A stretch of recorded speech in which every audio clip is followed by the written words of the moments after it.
এই ভিডিওটা তাদের জন্য যারা হয়তো 5 বছর ধরে চাচ্ছে যে তারা আর্লি ঘুমাবে, কিন্তু তাদের আসলে কাজ শেষ করে ঘুমাতে ঘুমাতে রাত 1টা 2টা বেজে যায়। এটা দিয়ে আমিও স্ট্রাগল করছিলাম কিছুদিন ধরে। আমি একটা জিনিস ট্রাই করার চেষ্টা করছি, সেটা আমার জন্য কাজে দিয়েছে, তো সেটাই শেয়ার করব। আর আমি যেটা করেছি সেটা হচ্ছে যে আমারও আগে টার্গেট ছিল যে আচ্ছা আমি হয়তো আজকে 12টার দিকে ঘুমাবো, 11টার দিকে ঘুমাবো, কিন্তু আসলে টার্গেট করতে গিয়ে আমি কখনোই আসলে 11টা মনে হচ্ছে আর একটু কাজ করে নিই, আর একটু কাজ করে নিই।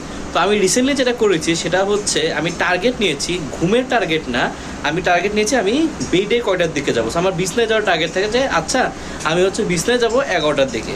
ওখানে গিয়ে আমি আমার কাজ করতে থাকি, দেখা গেলো আমি কোনো বই পড়ি বা কোনো একটা ইউজফুল ভিডিও দেখতে থাকি, আর জেনারেলি এটা করতে করতে আমি ঘুমায় যাই। সো আমার টার্গেটটা আগে ছিল আমি ঘুমাবো কখন, এটা করতে করতে আমার আসলে অনেক দেরি হয়ে যেত, কিন্তু এখন আমার টার্গেট আমি বিছনায় যাবো কীভাবে, আমি বেডে জাস্ট ওই রুমে আমার এন্টার করতে হবে, তারপর আমি সেখানে বই পড়ি, সেখানে আমি ভালো কিছু করি, সেটা আরেকটা বিষয়। তো এটা আপনারা নিজেরাও আজকে ট্রাই করে দেখতে পারেন বা কালকে ট্রাই করে দেখতে পারেন যে রাদার দেন আপনি কয়টার দিকে ঘুমাবেন এটা টার্গেট করলেন, আপনি বেস্ট হয় আপনি যে টার্গেট করেন আপনি আজকে হয়তো আপনার বেডে কয়টার দিকে যাবেন।